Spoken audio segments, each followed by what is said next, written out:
লন্ডনে মা ছেলের প্রতীক্ষিত আবেগঘন আলিঙ্গন, নেতাকর্মীদের উষ্ণ অভ্যর্থনা, নিজে ড্রাইভ করে খালেদা জিয়াকে ক্লিনিকে নিলেন তারেক রহমান। রাজুকের প্লট নিতে ক্ষমতার অপব্যবহার করেন শেখ হাসিনা, জানালো দুদক। দিল্লিতে তার অবস্থানের সময়সীমা বাড়ালো ভারত। জুলাই ঘোষণাপত্রের দাবিতে রাজধানী সহ 11 জেলায় বৈষম্য বিরোধীদের জনসংযোগ। আহতদের পুনর্বাসনে আমলাতান্ত্রিক জটিলতা সহ্য করবে না ছাত্র জনতা।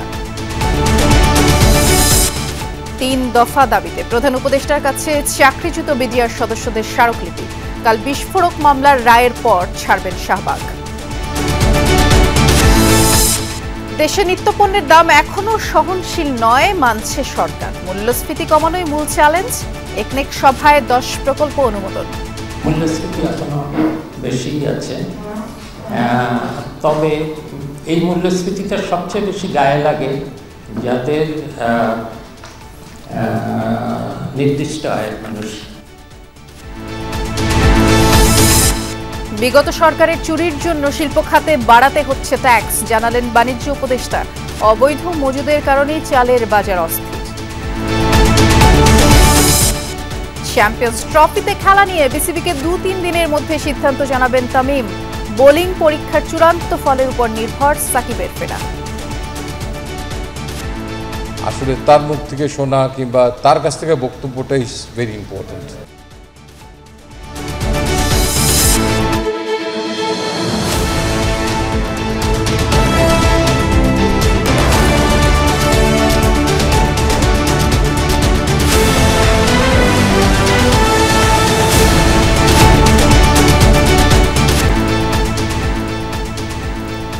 শুভেচ্ছা। সন্ধ্যার বাংলাদেশে সবাইকে আমন্ত্রণ জানাচ্ছি। নুসরাত বৃষ্টির সাথে আছি।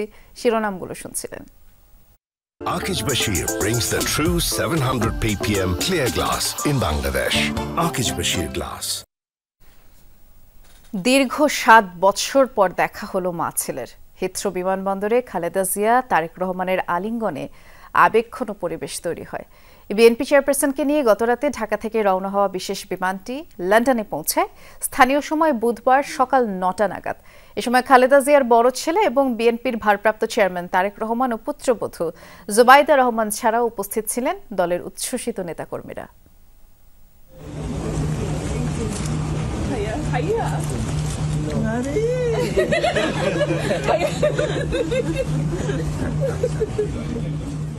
দীর্ঘ 7 বছর পর মা ছেলের মুখোমুখি সাক্ষাৎ, তাই আবেগ মানেনি কোনো আনুষ্ঠানিকতা কিংবা নিয়মের বাধা।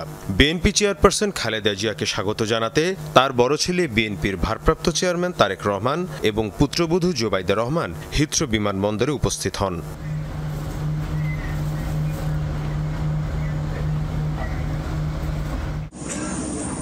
স্থানীয় সময় সকাল 9টার দিকে লন্ডনের হিথ্রো বিমানবন্দরে অবতরণ করে বিএনপি চেয়ারপারসনকে বহনকারী বিশেষ বিমান। ব্রিটেনে বাংলাদেশের ভারপ্রাপ্ত কমিশনার বিমানবন্দরে খালেদা জিয়াকে ফুল দিয়ে শুভেচ্ছা জানান। লাউঞ্জে কিছু সময় অপেক্ষার পর বিএনপি চেয়ারপারসন রওনা হন হাসপাতালের পথে। মা খালেদা জিয়াকে নিজে ড্রাইভ করে নিয়ে যান বড় ছেলে তারেক রহমান, সাথে ছিলেন পুত্রবধূ জুবাইদা রহমানও। খালেদা জিয়াকে স্বাগত জানাতে হিথ্রো বিমানবন্দরে সমাগম ছিল বিএনপি নেতাকর্মীদের। প্রিয় নেত্রীকে এক নজর দেখার জন্য অনেকে অপেক্ষায় ছিলেন মাঝরাত থেকেই। এর মধ্যে বিএনপি চেয়ারপারসন খালেদা জিয়াকে নেওয়া হয়েছে লন্ডন ক্লিনিকে। আলোচিত এই হাসপাতালেই চিকিৎসা নেবেন তিনি। মীর মুশফিকা হাসান, যমুনা নিউজ। লন্ডনে আমাদের সহকর্মী হেফজুল করিম রকিব অপেক্ষা করছেন, তিনি আমাদেরকে আরো আপডেটের তথ্য জানাতে পারবেন। রকিব, খালেদা জিয়া তো লন্ডন ক্লিনিকে ভর্তি হয়েছেন, তার চিকিৎসার যে পরবর্তী প্রক্রিয়া রয়েছে সে সম্পর্কে কি তথ্য আছে সেটি শুরুতে জানতে চাই।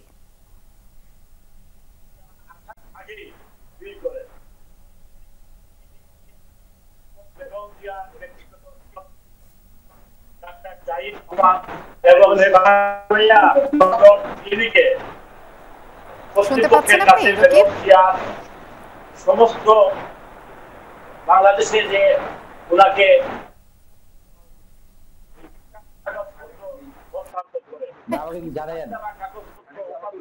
এখন তারা পর্যবেক্ষণ করছে। আমরা এখন লন্ডন ক্লিনিকের সামনে দাঁড়িয়ে আছি।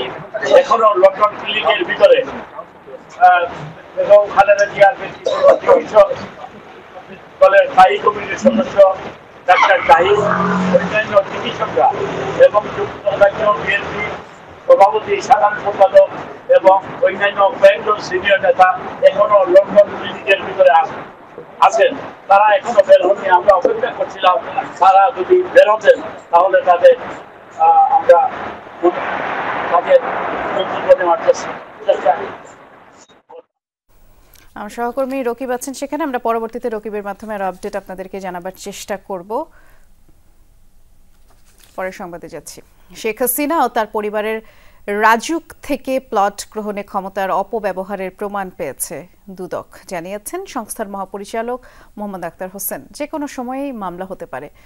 2022 সালে এক সারিতে 60 কাঠার ওই প্লট তারা বরাদ্দ দেন, যার মোট মূল্য হিসেবে মাত্র 1,80,00,000 টাকা পরিশোধ করেছিলেন শেখ হাসিনা ও তার পরিবারের সদস্যরা। দুর্নীতি করতে আসিনি, মানুষের সেবা করতে এসেছি।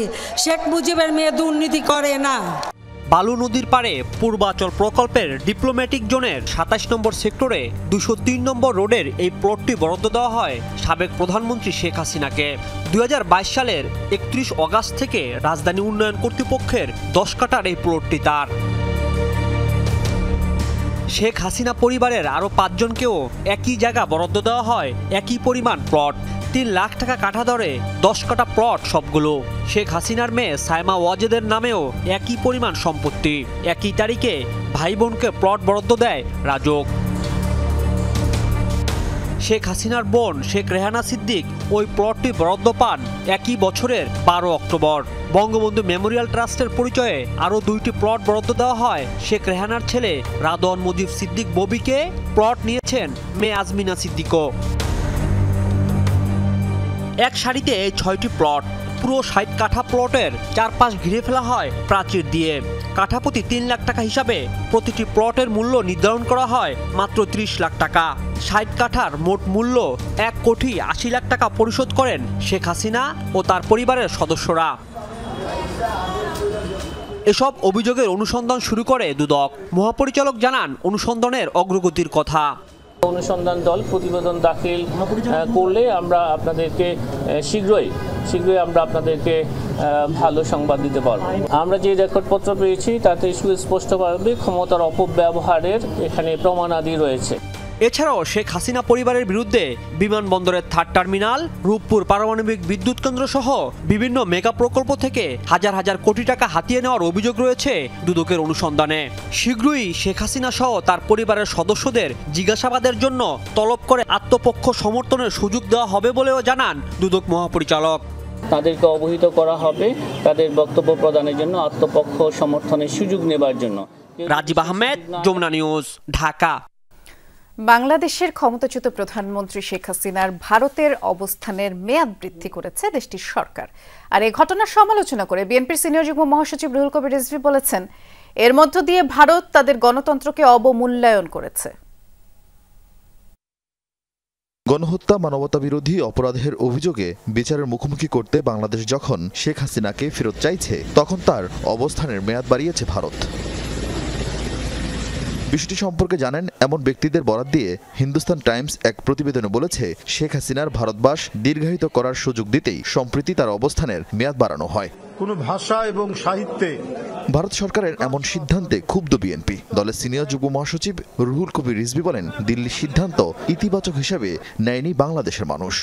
ভারত একটি গণতান্ত্রিক রাষ্ট্র, তাদের বোঝা উচিত যে শেখ হাসিনা যে শিশু হত্যাকারী, কিশোর হত্যাকারী এবং তরুণ হত্যাকারী, কিভাবে তাকে আশ্রয় দিয়ে সেখানে তার ভিসার মেয়াদ বাড়ান, এইটা সারা দেশের বাংলাদেশের মানুষ এটাকে ইতিবাচক ভাবে নেয়নি। বাংলাদেশের মানুষের যে তাদের যে জাতীয়তাবাদী চেতনা, তার যে দেশপ্রেম, গণতন্ত্রের অর্জন, স্বাধীনতার অর্জন এবং রক্ত দিয়ে যে অর্জন, সেই অর্জনকে তারা অবমূল্যায়ন করে অথবা তারা সেটা বুঝতে চায় না। প্রেস ক্লাবে আরেক অনুষ্ঠানে বিএনপি নেতা জয়নুল আবেদিন ফারুক বলেন, জনপ্রিয়তার কারণেই শেখ হাসিনার রোশানলে পড়েন খালেদা জিয়া। ছেলেকে নিয়ে বাংলাদেশে আসবে, কেউ ঠেকাতে পারবে না তার জনপ্রিয়তা। আরিফিন শাকিল, যমুনা নিউজ, ঢাকা। আমলাতান্ত্রিক জটিলতার অজুহাতে জুলাই অভ্যুত্থানে আহতদের বিষয়ে দৃশ্যমান কোনো পদক্ষেপ নেওয়া হচ্ছে না বলে অভিযোগ করেছেন বৈষম্য বিরোধী ছাত্র আন্দোলন। এক্ষেত্রে কোনো ধরনের আমলাতান্ত্রিক জটিলতাও সহ্য করা হবে না বলে হুঁশিয়ারি দিয়েছেন আহ্বায়ক হাসনাত আব্দুল্লাহ। আর জাতীয় নাগরিক কমিটির মুখ্য সংগঠক সার্জিস আলম বলেছেন, প্রত্যক্ষ ও পরোক্ষভাবে পুলিশকে ইমেজ সংকটে ফেলেছিলেন শেখ হাসিনা। কাজের মাধ্যমেই হারানো ভাবমূর্তি উদ্ধার করতে হবে। আজ রাজধানী, কুমিল্লা ও নরসিংদী সহ লিফলেট বিতরণ ও জনসংযোগ কর্মসূচি হয়েছে 11টি জেলায়। জুলাই ঘোষণাপত্রের পক্ষে জনমত গঠনে দেশ জুড়ে জনসংযোগ করছে বৈষম্য বিরোধী ছাত্র আন্দোলন ও জাতীয় নাগরিক কমিটি। এরই অংশ হিসেবে কুমিল্লা নগরীর বিভিন্ন স্থানে 7 দফা দাবি সম্বলিত লিফলেট বিতরণ করা হয়। কর্মসূচিতে অংশ নেন বৈষম্য বিরোধী ছাত্র আন্দোলনের আহ্বায়ক হাসনাত আব্দুল্লাহ। বলেন, জুলাই ঘোষণাপত্রের দায়িত্ব নিয়েছে অন্তর্বর্তী সরকার, কিন্তু এতদিনেও দৃশ্যমান কোনো পদক্ষেপ দেখা যাচ্ছে না। 24 পরবর্তী সময়ে আমলাতান্ত্রিক জটিলতা সহ্য করা হবে না বলেও সাফ জানিয়ে দেন তিনি। এই যে জুলাইয়ের যে প্রেরণা, এটার ঘোষণাপত্রের এখনো পর্যন্ত আমরা 31শে ডিসেম্বর যেখানে দেওয়ার কথা ছিল, আমরা সরকারের ঘোষণায় আশ্বস্ত হয়ে আমরা পিছিয়ে আসলেও এখনো পর্যন্ত সরকার কোনো দৃশ্যমান পদক্ষেপ নেয়নি। 15ই জানুয়ারির মধ্যে এই গণঅভ্যুত্থানের এই জুলাই প্রক্লেমেশন অফ জুলাই রেভলিউশনকে ঘোষণা করতে হবে। নরসিংদীর শিবপুর সদরসহ বিভিন্ন স্থানে জনসংযোগ করেন জাতীয় নাগরিক কমিটির মুখ্য সংগঠক সার্জিস আলম। এ সময় তার সাথে ছিলেন জাতীয় নাগরিক কমিটি ও বৈষম্য বিরোধী ছাত্র আন্দোলনের নেতৃবৃন্দ। ঘোষণাপত্রে অন্তর্ভুক্তির জন্য 7 দফা দাবি তুলে ধরে সার্জিস বলেন, দেশের মানুষই নির্ধারণ করবে আগামীর বাংলাদেশ কিভাবে চলবে। হয়তো অনেক পুলিশ সদস্য, বিভিন্ন সশস্ত্র বাহিনীর সদস্য ভাইরা রয়েছে, আপনাদেরকে অনুরোধ করব, খুনি হাসিনা প্রত্যক্ষ পরোক্ষভাবে আপনাদের ইমেজকে সংকটে ফেলেছে। আপনাদেরকে এই ইমেজ আপনাদের কাজের মাধ্যমে ফিরিয়ে আনতে হবে। জুলাই ঘোষণাপত্রের দাবিতে রাজধানীর মিরপুর 10 নম্বর, মোহাম্মদপুর ও যাত্রাবাড়িতে জনসংযোগ করে বৈষম্য বিরোধী ছাত্র আন্দোলন ও জাতীয় নাগরিক কমিটি। এ সময় নেতারা বলেন, ভবিষ্যতে আর কেউ যেন ক্ষমতায় গিয়ে হাসিনার মতো ফ্যাসিবাদী হয়ে উঠতে না পারে, সেই রাষ্ট্র কাঠামো নিশ্চিত করতে হবে। এছাড়া নারায়ণগঞ্জ ও রাজশাহীতেও জুলাই ঘোষণাপত্রের দাবিতে লিফলেট বিতরণ করে বৈষম্য বিরোধী ছাত্র আন্দোলন ও জাতীয় নাগরিক কমিটি। তুলে ধরা হয় ঘোষণাপত্রে অন্তর্ভুক্তির 7 দফা দাবি। জাহিদ হাসান, যমুনা নিউজ। পিলখানা হত্যাকাণ্ডের সুষ্ঠু বিচার সহ 3 দফা দাবিতে কেন্দ্রীয় শহীদ মিনারে গণজমায়েত কর্মসূচি পালন করেছে তৎকালীন বিডিআরের কারাবন্দী সদস্যদের স্বজনরা। পরে তারা মিছিল নিয়ে প্রধান উপদেষ্টার বাসভবন অভিমুখে গেলে শাহবাগে পুলিশ আটকে দেয়। এ সময় তারা কারাবন্দী বিডিআর সদস্যদের নিঃশর্ত মুক্তির দাবি করেন। কাল রায় তাদের পক্ষে না আসলে কঠোর আন্দোলনের ডাক দেওয়া হয় জামায়াত থেকে। কনকনে ঠান্ডা উপেক্ষা করেই বুধবার সকাল থেকেই কেন্দ্রীয় শহীদ মিনারে সাবেক বিডিআর এবং তাদের পরিবারের সদস্যদের গণজমায়েত।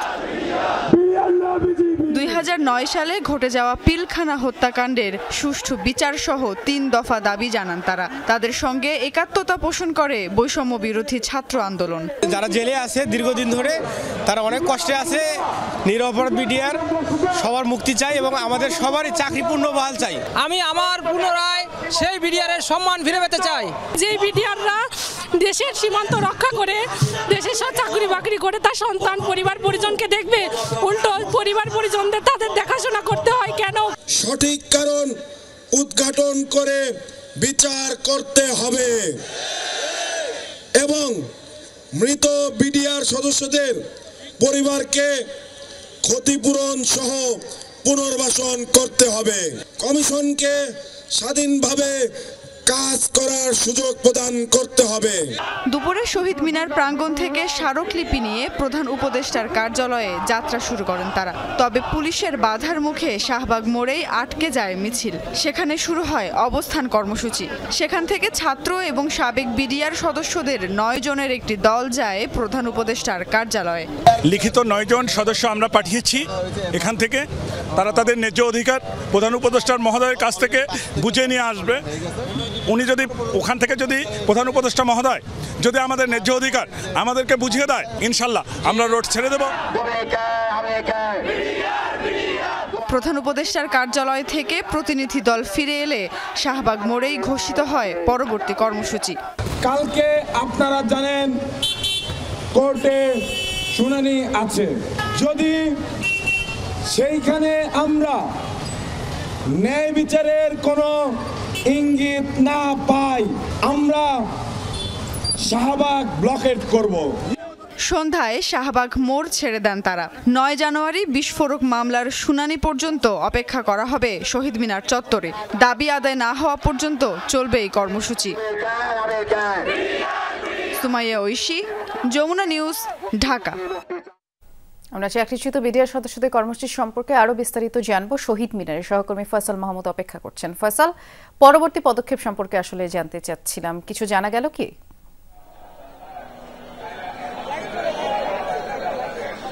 পরবর্তী কর্মসূচি আসলে তারা আসলে সারা আজকের দিনের যে কর্মসূচি ছিল, প্রধান উপদেষ্টার বাসভবন যমুনা বরাবর যে তাদের কর্মসূচি ছিল সেটি শেষ করে সেখানে প্রধান উপদেষ্টার সাথে দেখা করার জন্য তারা তাদের যে 9 সদস্যের প্রতিনিধি দল সেখানে গিয়েছিলেন। সেখানে প্রধান উপদেষ্টা না থাকায় পরবর্তীতে তারা আসলে সেভাবে দেখা করতে পারেননি বা কোনো প্রতিশ্রুতি সরকারের পক্ষ থেকে তেমন কিছু না নিয়েই তারা ফেরত আসেন এবং পরবর্তীতে তারা রাজধানীর শাহবাগ এলাকায় যে তাদের সমাবেশ ছিল বা তাদের যে অবস্থান কর্মসূচি ছিল সেখানে তারা পরবর্তী কর্মসূচি হিসেবে তারা যেহেতু জনগণের দুর্ভোগ হচ্ছে সে কারণে তারা রাস্তা থেকে সরে গিয়ে তারা মূলত শহীদ মিনারে অবস্থান কর্মসূচি দিয়েছেন এবং সেই কর্মসূচির ইতিমধ্যে আপনারা দেখতে পাচ্ছেন যে শহীদ মিনারে বিডিআর যে হত্যাকাণ্ডটি হয়েছে ফিলখানা হত্যাকাণ্ডের সেখানকার ভুক্তভোগী এবং তাদের স্বজনরা কিন্তু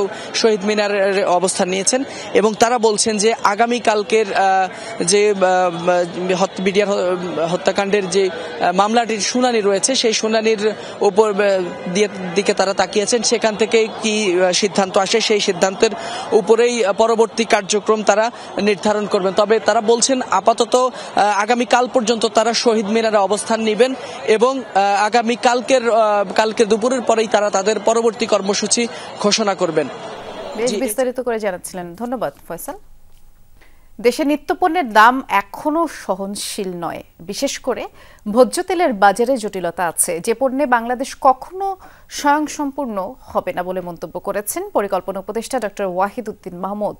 বিকেলে একনেক সভা শেষে ব্রিফিং করেন তিনি। জানান, চলতি অর্থ বছরের ডিসেম্বর পর্যন্ত 40,000 কোটি টাকার প্রকল্প বাস্তবায়ন হয়েছে।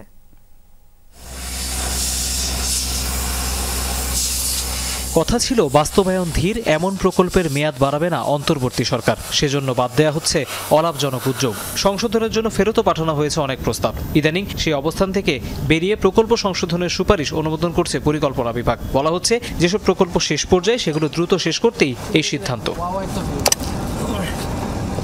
বুধবার জাতীয় অর্থনৈতিক পরিষদের নির্বাহী কমিটি একনেক সভায় এমন 3টি সংশোধিত প্রস্তাব অনুমোদন দেওয়া হয়। নতুন উদ্যোগ ছিল 7টি। এই 10 প্রকল্পে ব্যয় হবে 4,246 কোটি টাকা। একনেক সভায় সভাপতিত্ব করেন প্রধান উপদেষ্টা ডক্টর মোহাম্মদ ইউনূস। পানি ব্যবস্থাপনা এবং বন্দরগুলো সচল রাখা, বন্যা নিয়ন্ত্রণ, যে লবণাক্ততা সমস্যা, এগুলো সব নিয়ে নতুন করে আবার একটা বিশ্বব্যাংক এবং অন্য দাতা সংস্থা চাচ্ছে আমাদেরকে এই সব কিছু নিয়ে একটা সার্বিক পরিকল্পনা করার জন্য। এ সময় উঠে আসে নিত্যপণ্যের চড়া বাজার প্রসঙ্গ। পরিকল্পনা উপদেষ্টা জানান, মূল্যস্ফীতি কমানোই এই সময়ের মূল চ্যালেঞ্জ।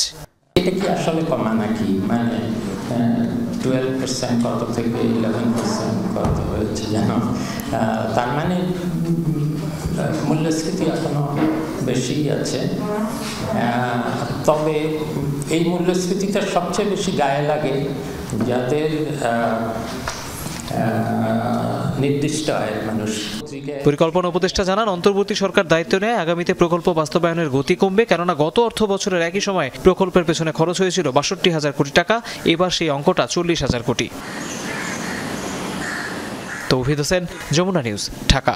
বিগত সরকারের সাগর চুরির খেসারত দিতে হচ্ছে মানুষকে। ক্ষতি পুষিয়ে উঠতে বিদ্যুৎ গ্যাসের দাম বৃদ্ধি সহ বিভিন্ন খাতে ট্যাক্স বাড়াতে হচ্ছে বলে জানিয়েছেন বাণিজ্য উপদেষ্টা শেখ বশিরউদ্দিন। সকালে রাজধানীতে 4 দিনের আন্তর্জাতিক গার্মেন্টস অ্যাক্সেসরিজ অ্যান্ড প্যাকেজিং এক্সপোর উদ্বোধন শেষে এমন মন্তব্য তিনি করেন। এ সময় তার সাথে ছিলেন কোরিয়ার রাষ্ট্রদূত পার্ক ইয়ং সিক। প্রদর্শনীতে 25টি দেশের 500টি প্রতিষ্ঠান অংশ নিয়েছে। অনুষ্ঠানে পোশাক খাতের নেতারা বলেন, দেশের উন্নয়নে গার্মেন্টস সেক্টরকে সর্বোচ্চ গুরুত্ব দিতে হবে।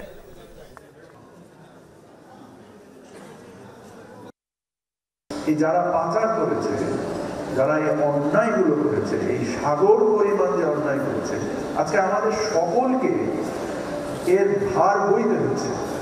কারণ আমরা যদি ভার না বই, তাহলে আমাদের অর্থনীতি আরো বেশি খাদের মধ্যে পড়বে। তো আমাদের একটা সাময়িক কষ্ট নিতে হবে, বা সেই কষ্টটা কতটুকু সহনশীল করা যায় সেটার জন্য নিশ্চয়ই পরামর্শ করার প্রয়োজন রয়েছে, এবং আমরা নিশ্চয়ই পরামর্শ করব। বাজারে চালের ঘাটতি নেই, দাম বাড়ার কারণ সাময়িক মজুতদারি বলে জানিয়েছেন বাণিজ্য উপদেষ্টা। আর খাদ্য উপদেষ্টা বলেছেন, সরকারিভাবে চাল আমদানির ব্যবস্থা করা হয়েছে, বেসরকারিভাবেও আমদানিতে উৎসাহিত করা হচ্ছে।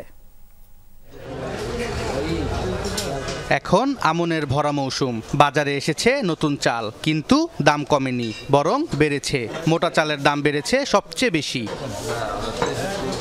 ক্রেতাদের অসন্তুষ্টিতে দুশ্চিন্তায় সরকার। বাণিজ্য উপদেষ্টা বললেন, অবৈধ মজুতদারদের কারণে বাজারে অস্থিরতা তৈরি হয়েছে। আশ্বস্ত করেছেন, শীঘ্রই সহনীয় পর্যায়ে নেমে আসবে চালের দাম। বাজারের সরবরাহ ব্যবস্থাকে আরও উন্নত করার জন্য আপাতত আমদানি কেন্দ্রিক ব্যবস্থা নিচ্ছি এবং ব্যাপক আমদানির প্রস্তুতি চলছে।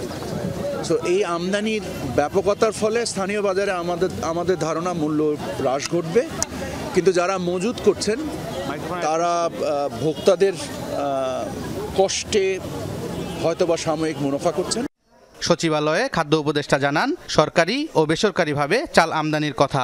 2.5 লক্ষ মেট্রিক টন হচ্ছে আপনার আন্তর্জাতিক উন্মুক্ত দরপত্র মাধ্যমে, এবং 1 লাখ টন বার্মা থেকে G2G ভিত্তির মাধ্যমে এটা কনফার্ম হয়ে গেছে। আর 50,000 টন পাকিস্তান থেকে আমাদের আলোচনা কনক্লুড হয়েছে। তো আমরা এটা ক্যাবিনেট যেটা পারচেজ কমিটি যেটা আছে সেটা আগামী মিটিং আমরা সেটা নিয়ে যাব। মজুতদারির নিয়ন্ত্রণে যত আইন আছে সব প্রয়োগের নির্দেশনার কথা জানান খাদ্য উপদেষ্টা। মজুত বিরোধী যত আইন আছে এগুলি যাতে প্রয়োগ করা হয় তার জন্য আপনার জেলা খাদ্য নিয়ন্ত্রক সহ জেলা প্রশাসকদের নির্দেশ দেওয়া হয়েছে। একই সাথে আলুর বাজার সহনীয় রাখতে প্রয়োজনে আমদানির ঘোষণাও দিয়েছেন বাণিজ্য উপদেষ্টা। সোভান চৌধুরী, যমুনা নিউজ, ঢাকা। খুচরা যন্ত্রাংশ সহ পূর্ণাঙ্গ ফ্রিজ, এসি, মোটরসাইকেল এবং কম্প্রেসার তৈরির শিল্পে অর্জিত আয়ের উপরে কর দ্বিগুণ করেছে সরকার। এ সংক্রান্ত প্রজ্ঞাপন জারি করেছে জাতীয় রাজস্ব বোর্ড এনবিআর। এর ফলে উৎপাদন ব্যয় বাড়বে এবং এই খাতের যে বিনিয়োগ তা থমকে যেতে পারে।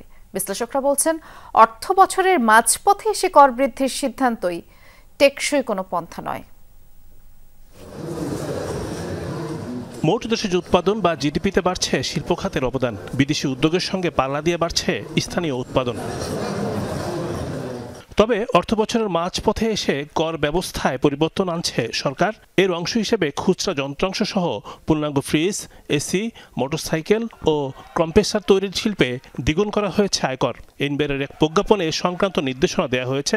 1 লাফে আয়করে এমন বৃদ্ধিতে কমে যাবে এসব খাতের উৎপাদন। কর বাড়ানো তার মানে হলো যে সাধারণ মানুষের উপর কর আরোপ। আসলে সরকারের যে কর নীতি সেটার মূল বৈশিষ্ট্য থাকে হচ্ছে যে সাধারণ মানুষের উপর করের ভার কতটা কমানো যায়।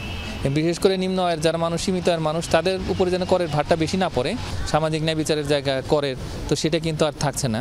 তো সুতরাং আমি মনে করি যে আসলে এই করের কারণে এই যে ইলেকট্রনিক্স পণ্যগুলো রয়েছে সেগুলোর উৎপাদন কমে যাবে। এতদিন 10% আয়কর ধার্য থাকলেও এখন দিতে হবে 20%। আগামী অর্থবছর থেকে কার্যকর হবে এই নির্দেশনা। তবে এআইটি বৃদ্ধি প্রজ্ঞাপন পাওয়া মাত্রই যন্ত্রাংশ আমদানিতে ধার্য হয়ে যাবে শুল্ক। কর ফাঁকির কারণে কিন্তু আমাদের কর রাজস্ব ঠিকমতো আদায় হচ্ছে না। বিনিয়োগগুলো যাতে দেশি বিদেশি প্রাইভেট সেক্টরগুলো থেকে আসে সেটা আসলে নিশ্চিত করা। এটা করতে পারলে অটোমেটিক্যালি আমাদের কর রাজস্ব আদায়টা বাড়বে। এর জন্য আসলে মানে নতুন করে যে কর আরোপ করা সেটা করতে হবে না। বলা হচ্ছে, উৎপাদনমুখী শিল্পে আয়কর বৃদ্ধির ফলে ঝুঁকির মুখে পড়বে হাজার হাজার কোটি টাকার বিনিয়োগ। উৎপাদন কিছুটা ব্যাহত হতেই পারে, কারণ কাস্টমার যদি কমে যায় তখন সেখানে তো সে উৎপাদন কমিয়ে দেবে, কারণ তাকে তো লস রিকভার করতে হবে, অ্যাডজাস্ট করতে হবে। 2032 সালের 30 জুন পর্যন্ত দিতে হবে নতুন ধার্য করা কর বাড়ানোর ব্যাখ্যা দিলেন বাণিজ্য উপদেষ্টা। বললেন, বিগত সরকারের সাগর চুরির খেসারত দিতে জ্বালানির দাম বৃদ্ধি সহ বিভিন্ন খাতের কর বাড়ানো হচ্ছে। অবশ্যই প্রয়োজনীয় যে সংস্কারগুলো আমাদেরকে সম্মিলিতভাবে করতে হবে, এর দায় আপনারাও এড়াতে পারবেন না, আমরাও এড়াতে পারবো না। আজকে যে দুর্বৃত্তায়ন হয়েছে, যে ধরনের নৈরাজ্যমূলক কর্মকাণ্ড হয়েছে, এর জন্য আমরা হয়তো সকলেই কিছু না কিছু দায়ী। IMF এর শর্তানুযায়ী রাজস্ব বৃদ্ধি করতেই নানা ক্ষেত্রে নতুন করে কর বাড়ানোর উদ্যোগ নিয়েছে NBR। রিমন রহমান, যমুনা নিউজ, ঢাকা। রাজধানী সহ সারা দেশে আবারও শীতের দাপট বেড়েছে, কুয়াশার ঘনত্ব বেড়েছে। দেশে আজ সর্বনিম্ন তাপমাত্রা রেকর্ড হয়েছে যশোরে 12.8 ডিগ্রি সেলসিয়াস। আবহাওয়াবিদরা বলছেন, দিনে তীব্র শীতের অনুভূতি 2-1 দিনের মধ্যেই কমবে, তবে জানুয়ারি জুড়ে কয়েক ধাপে এই শৈত্যপ্রবাহ থাকবে। সকাল থেকে সূর্যের দেখা নেই রাজধানীতে, আকাশ ঢেকে রেখেছে ঘন কুয়াশা। 3 দিন কিছুটা স্বস্তির পর বুধবার আবারও বেড়েছে তীব্র শীতের অনুভূতি, বইছে মৃদু শৈত্যপ্রবাহ। তবে যাদের কাজে বেরোতেই হবে, ভোরের কনকনে শীত উপেক্ষা করতে হয়েছে তাদের। সবচেয়ে বেশি বিপাকে যথারীতি খেটে খাওয়া মানুষ। ভোগান্তি পোহাতে হয়েছে স্কুল আর অফিসগামীদেরও। খুবই শীতের যন্ত্রণা, গাড়ি চলা যাচ্ছে না, পেছন ধরে গাড়ি তুলতেছে না, তো শীতের যন্ত্রণা পেছন ধরে হাঁটা হাঁটা চলে যাচ্ছে। সকালবেলা শীতের জন্য বাইরে তো কষ্ট হয় আমাদের। গতকালকে থেকে আজকে তো শীত একটু বেশি আছে, ঘন কুয়াশা আছে। কালকে আজকে শীত বেশি আবার কষ্ট বেশি হচ্ছে। সকালে বের হয়েছে, অনেক ঠান্ডা ছিল, এখন একটু ঠান্ডা কম আছে। রাজধানীর মতো সারা দেশেও কুয়াশার ঘনত্ব গতকালের তুলনায় অনেকটাই বেশি। বুধবার দেশের সর্বনিম্ন তাপমাত্রা রেকর্ড করা হয়েছে যশোরে। বেলা বাড়ার সাথে সাথে রোদের দেখা মিললে কিছুটা কমে শীতের অনুভূতি, তবে রয়েছে রাতে আবার তীব্রতা বৃদ্ধির পূর্বাভাস। আবহাওয়া অফিস বলছে, স্বল্প সময়ের জন্য সূর্যের দেখা মিললেও তা ঠান্ডার অনুভূতি কমাতে তেমন সহায়ক হবে না। অবশ্য দিনের বেলা তীব্র শীতের অনুভূতি কমে আসবে আগামী 2-3 দিনের মধ্যেই। আগামীকাল আজকের চেয়ে কিছুটা কম ঘনত্বপূর্ণ কুয়াশা থাকতে পারে এবং সেক্ষেত্রে দেশের অনেক জায়গাতেই সূর্যের দেখা মিলতে পারে এবং রাতের যে তাপমাত্রা, সেই রাতের তাপমাত্রা কিছুটা কম থাকলেও যেহেতু সূর্যের দেখা মিলবে, তাই মানুষের মধ্যে এই যে অস্বস্তিকর অবস্থা, সেটা কিছুটা কেটে যেতে পারে। আবহাওয়াবিদরা বলছেন, প্রকৃতিতে তীব্র শীতের এই লুকোচুরি জানুয়ারি জুড়েই চলবে, তাই দিয়েছে সতর্ক থাকার পরামর্শ। Tanvir Siddique, Tipu, Jamuna news, Dhaka. Zia orphanage trust দুর্নীতি মামলায় খালেদা জিয়ার আপিলের শুনানি আগামীকাল পর্যন্ত মুলতবি করেছেন আপিল বিভাগ। ওই দিন রাষ্ট্রপক্ষ দুদককে তাদের বক্তব্য উপস্থাপন করতে বলা হয়েছে। বুধবার প্রধান বিচারপতি সৈয়দ রেফাত আহমেদের নেতৃত্বে 4 বিচারপতির আপিল বেঞ্চে খালেদা জিয়ার আইনজীবীরা শুনানি করেন, আর বিএনপি চেয়ারপারসনের পক্ষে একাধিক আইনজীবী শুনানিতে যুক্তিতর্ক তুলে ধরেন। তারা জানান, জিয়া অরফানেজ ট্রাস্ট অর্থ আত্মসাতের মতো কোনো ঘটনায় খালেদা জিয়ার কোনো সম্পৃক্ততা নেই। আইনজীবীরা দাবি করেন, রাজনীতি থেকে দূরে রাখতেই এই সাজানো মামলায় তাকে সাজা দেওয়া হয়েছে। 2018 সালের 8 ফেব্রুয়ারি জিয়া অরফানেজ ট্রাস্ট দুর্নীতি মামলায় খালেদা জিয়াকে 5 বছরের কারাদণ্ডাদেশ দেন বিচারিক আদালত। একই সাথে তারেক রহমান সহ সব আসামিদের 10 বছরের সাজা দেওয়া হয়। পরে হাইকোর্ট খালেদা জিয়াকে 10 বছরের কারাদণ্ড দেন। এই রায়ের বিরুদ্ধে আপিল করেন খালেদা জিয়ার আইনজীবীরা। গেল 5 আগস্ট শেখ হাসিনা সরকারের পতনের পর রাষ্ট্রপতি খালেদা জিয়ার দণ্ড মওকুফ করেন। এটা খুবই দুঃখজনক এবং এটা শুধু বেগম খালেদা জিয়ার ক্ষেত্রেই প্রযোজ্য যে সে কথা নয়, এটা জনাব তারেক রহমানের ক্ষেত্রেও প্রযোজ্য এবং তাকেও এই মামলায় সাজা দিয়েছেন। এটা রাজনৈতিক উদ্দেশ্য প্রণোদিত। কাজেই আমরা আশা করি আদালত থেকে ন্যায় বিচার আমরা পাবো। আগামীকালকে শুনানি হবে এবং আগামীকালকে আবার শুনানি শেষ হবে। লালবাগ, ভাসানটেক, যাত্রাবাড়ি সহ একাধিক থানার হত্যা মামলায় গ্রেফতার দেখানো হয়েছে চৌধুরী আব্দুল্লাহ আল মামুন, সাবেক মন্ত্রী জুনায়েদ আহমেদ পলক, কামরুল ইসলাম, কামাল আহমেদ মজুমদার সহ 7 জনকে। বুধবার সকালে ঢাকার চিফ মেট্রোপলিটন ম্যাজিস্ট্রেট আদালতে তাদেরকে হাজির করে নতুন মামলাগুলোতে গ্রেফতার দেখানোর আবেদন করেন মামলার তদন্তকারী কর্মকর্তারা। পরে রাষ্ট্র ও আসামি পক্ষের আইনজীবীদের শুনানি শেষে মেট্রোপলিটন ম্যাজিস্ট্রেট মোহাম্মদ জিয়াদুর রহমানের আদালত তাদের গ্রেফতার দেখায়। এ সময় রাষ্ট্রপক্ষের আইনজীবী বলেন, বিভিন্ন কার্যক্রমের মাধ্যমে তারা আন্দোলন দমনে ভূমিকা রেখেছেন, পাশাপাশি ক্ষমতায় থাকাকালীন সময় নানা দুর্নীতির সঙ্গেও তারা জড়িত ছিলেন। চ্যাম্পিয়ন্স ট্রফিতে খেলা নিয়ে বিসিবিকে অপেক্ষায় রাখলেন তামিম ইকবাল। ভেবে 2-3 দিনের মধ্যে নির্বাচকদের সিদ্ধান্ত জানাবেন তিনি। সিলেটে আজ তামিমের সাথে কয়েক দফা বৈঠক শেষে এমনটাই জানিয়েছেন প্রধান নির্বাচক গাজী আশরাফ লিপু। বলেছেন, সাকিবের ফেরা নিয়েও বিসিবির সাথে কথা বলেছেন তারা। তার বোলিং পরীক্ষার চূড়ান্ত ফল জানার পরেই আসতে পারে সিদ্ধান্ত। আগামী 13 জানুয়ারি টুর্নামেন্টের জন্য প্রাথমিক দল আইসিসিকে জমা দিতে হবে বোর্ডকে। জাতীয় দলের অধিনায়ক নাজমুল শান্ত দলের 4 সিনিয়র ক্রিকেটারকে চান চ্যাম্পিয়ন্স ট্রফির স্কোয়াডে। মুশফিকুর রহিম এবং মাহমুদুল্লাহ রিয়াদ নিয়মিত খেলছেন ওয়ানডেতে। সাকিব আল হাসানের দলে থাকা না থাকাটা অনেকটা আটকে আছে অক্রিকেটীয় কারণে। তবে তামিম ইকবালের ফেরা না ফেরাটা নির্ভর করছে সম্পূর্ণ তার উপর। তামিম কি ভাবছেন, জাতীয় দলে কি আর খেলবেন? এসব প্রশ্নের উত্তর জানতেই সকালে সিলেটে তার টিম হোটেলে হাজির হন প্রধান নির্বাচক গাজী আশরাফ হোসেন লিপু। আরেক নির্বাচক হান্নান সরকার বিপিএলের সিলেট পর্বের শুরু থেকেই আছেন এই হোটেলে, কথা বলেছেন তামিমের সঙ্গে। বুধবার সকাল 11:30টায় শুরু হবার কথা ছিল তামিম ইকবালের সাথে নির্বাচকদের বৈঠক, কিন্তু সোর্স বলছে নির্ধারিত সময়ের অন্তত আধা ঘন্টা পরে শুরু হয় সভা। তবে এই বৈঠক চলে লম্বা সময়। আলোচনা হয়েছে বিপিএল, ঘরোয়া ক্রিকেট নিয়েও, অবশ্যই মূল এজেন্ডা তামিম ফিরছেন কিনা। সকাল থেকে শুরু হওয়া এই অপেক্ষার অবসান ঘটে বিকাল 4:30টার দিকে।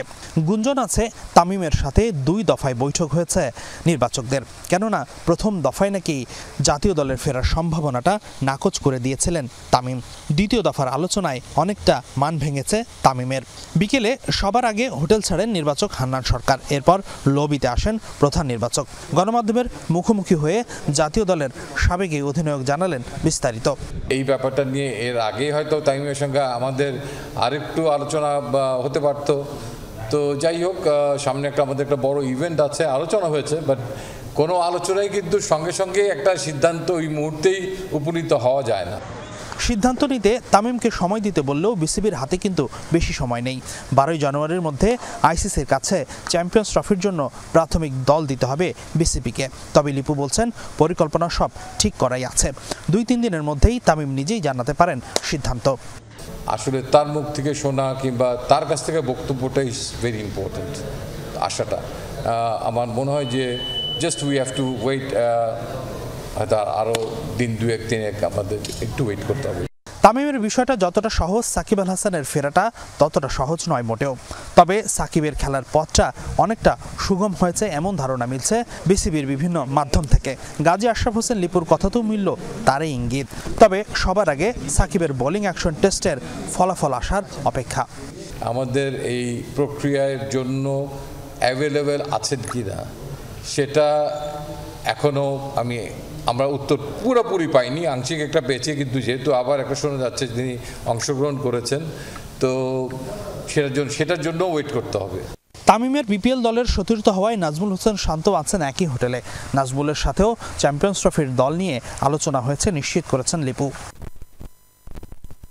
হাসিনুর রহমান, যমুনা স্পোর্টস, সিলেট। যুক্তরাষ্ট্রের প্রেসিডেন্ট হিসেবে দায়িত্ব গ্রহণের আগে ব্যাপক আগ্রাসী মন্তব্য করে চলেছেন ডোনাল্ড ট্রাম্প। গ্রিনল্যান্ড ও পানামা খাল দখলে অর্থনৈতিক চাপ, এমনকি প্রয়োজনে সামরিক পদক্ষেপও নিতে পারেন বলে হুঁশিয়ারি দিয়েছেন। প্রতিবেশী ও মিত্র দেশ কানাডার সাথে সীমান্ত রেখা মুছে ফেলার আকাঙ্ক্ষার কথা জানাতেও একেবারেই পিছপা হননি রিপাবলিকান এই নেতা। গ্রিনল্যান্ডের রাজধানীতে ডোনাল্ড ট্রাম্প জুনিয়র ব্যক্তিগত ভ্রমণ বলে দাবি করলেও এমন সময় ট্রাম্প পুত্রের এ সফর, যখন ডেনমার্কের মালিকানাধীন দ্বীপটি ঘিরে উত্তেজনা তুঙ্গে। ব্যক্তিগত বিমানে রাজধানী নুকে পৌঁছে বাবার সাথে ভিডিও কলে কথা হয় ট্রাম্প জুনিয়রের। ক্ষমতা গ্রহণের আগেই গ্রিনল্যান্ডকে যুক্তরাষ্ট্রের অংশ করার পুরনো আকাঙ্ক্ষা আবারও মাথাচাড়া দিয়ে উঠেছে ট্রাম্পের। ফ্লোরিডায় নিজের রিসোর্ট মারে-লাগোয় সংবাদ সম্মেলনেও প্রশ্নোত্তরে ফুটে উঠল আধিপত্যবাদী মনোভাব। বহুদিন ধরেই বলছি, জাতীয় নিরাপত্তার জন্য আমাদের গ্রিনল্যান্ড দরকার। চারদিকে চীন রাশিয়ার জাহাজ। গ্রিনল্যান্ডের জনগণও জানে না তাদের ওপর আদৌ ডেনমার্কের শাসনের বৈধতা আছে কিনা। ভোট হলে তারা স্বাধীনতা বা যুক্তরাষ্ট্রের অংশ হতেই চাইবে।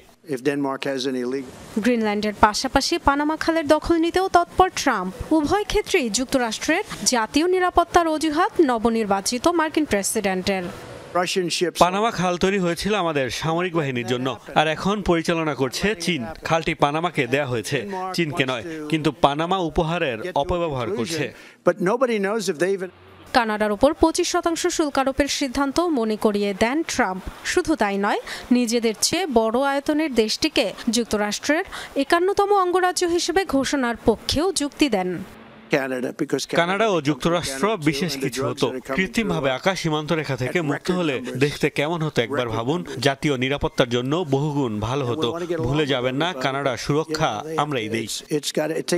এখানেই শেষ নয়, কড়া হুমকি দিয়েছেন মেক্সিকোর উদ্দেশ্য। মেক্সিকো উপসাগরের নাম পাল্টে গালফ অব আমেরিকা রাখার প্রস্তাবও দেন। খুব শিগগিরই একটি দিন ঠিক করে নাম পরিবর্তন করা হবে, কারণ এটা আমাদের। নাম রাখবো গালফ অব আমেরিকা। কি সুন্দর নাম এবং যথার্থ। ট্রাম্পের হুমকি ধামকির কড়া প্রতিক্রিয়া জানিয়েছে ডেনমার্ক ও পানামা। যুক্তরাষ্ট্রের সাথে এক দেশ হওয়ার ন্যূনতম সুযোগও নেই বলে ট্রাম্পের বক্তব্য উড়িয়ে দিয়েছেন কানাডার বিদায়ী প্রধানমন্ত্রী জাস্টিন ট্রুডো। ডরথি তাস্ট্রিন, যমুনা নিউজ। এই ছিল আজকে সন্ধ্যার বাংলাদেশের আয়োজনে। সাথে থাকার জন্য ধন্যবাদ। নিরাপদে থাকবেন।